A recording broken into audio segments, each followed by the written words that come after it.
This is a Milwaukee half-inch hammer drill I've had around for ages. Probably got it in the mid-1990s. It's a model 5378-02. I could hardly find any information on it anymore. It's been a great drill, but the chuck has seen its better day. Gets hung up at times, worn out, and I was consider replacing it, refresh the drill a little bit. The chuck key is all torn up. That doesn't help much. So it was time for a little bit of service. Now, looking around to see what to replace it with, I had the idea of going to a keyless chuck. So I picked this one up, half-inch, and it actually comes with the SDS arbor on it. So they do expect it to see a little hammer action. And let's see if I can get these teeth out here. And it seems to have well finished, grooved teeth, so should get a good bite for me. So we're gonna give it a try installing this, and hopefully it'll be a nice improvement for the drill. Okay, the first thing I'm going to do is put this chuck in my vise. You have to get that old arbor off. And down in the center is a screw, which is a left-hand screw. So we have to turn it to the right to loosen it.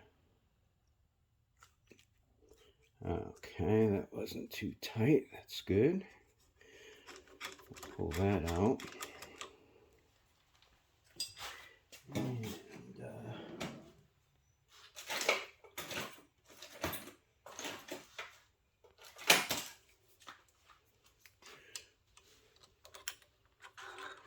And there's that screw.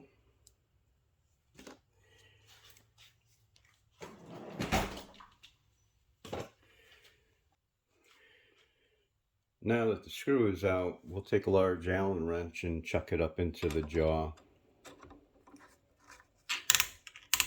Oh, those are nice positive clicks, so that is a good sign for this chuck.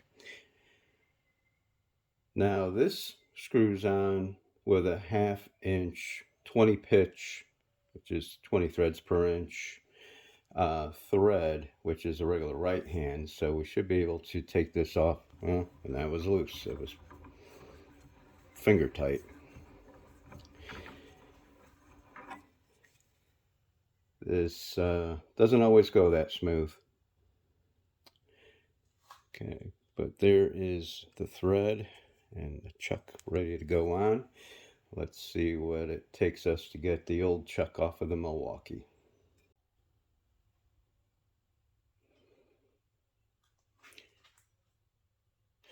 Okay, so I put the Milwaukee in my vise as an extra hand, and we'll do the same process with this. Now, I looked down the center already, and this actually has just a straight blade screw at the bottom.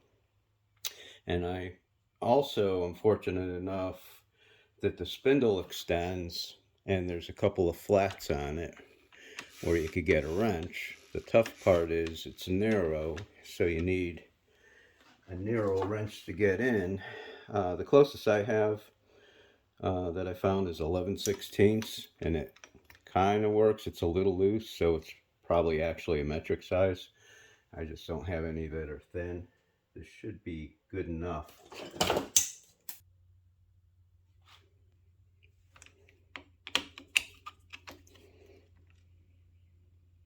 And,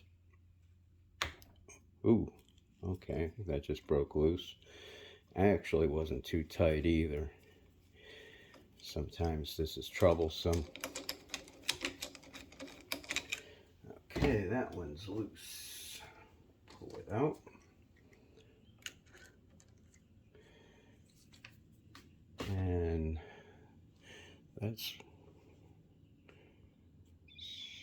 there it is.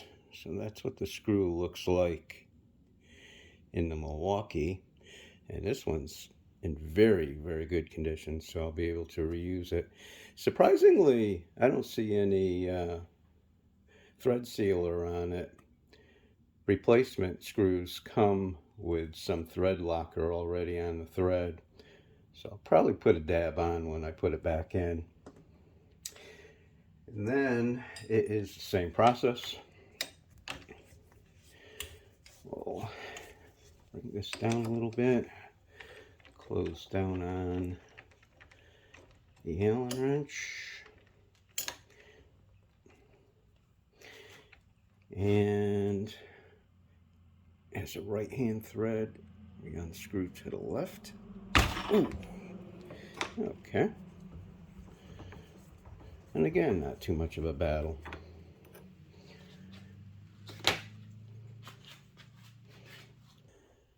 There it is. And that's the spindle on the Milwaukee.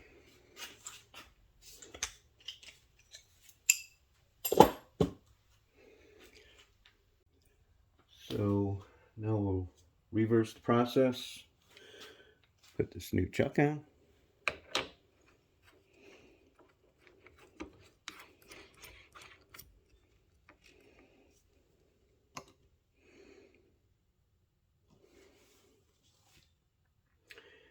And Allen wrench.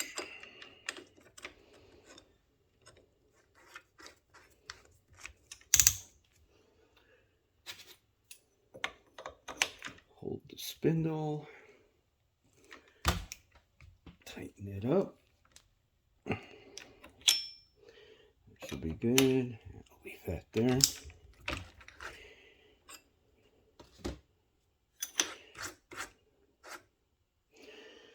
Okay.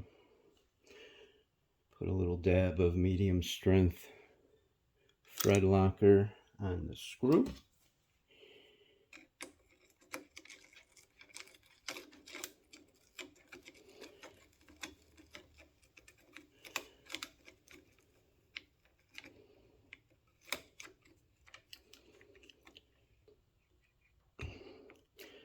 And tighten that up.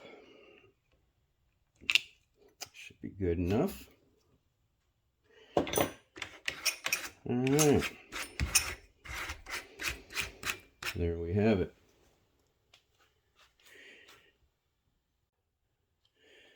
So you see, that's not too difficult of a job. The only little getcha is the fact that that screw down the center is a left-hand thread.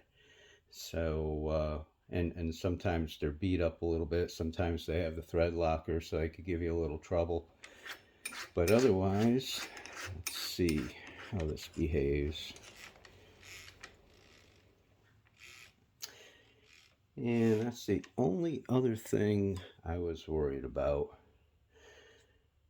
These drills don't have as much clutching and braking as cordless drills have, so it's a little difficult to actually get that chuck tight. So I'll have to work through that a little bit. Worst case,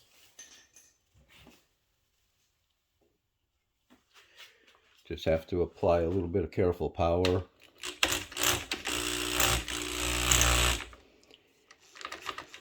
And that certainly gets the job done. So, only time will tell. Hopefully this will give me good service, and it'll be a nice improvement going to the keyless chuck. Hope this gives you a little bit of help. Another thing, this 1/2" 20 UNF is a fairly standard thread for many of these drills. So it's 1/2" 20 thread per inch, and the UNF stands for Unified National Fine Thread, for what it's worth. and it should be easy to do. Thanks for watching.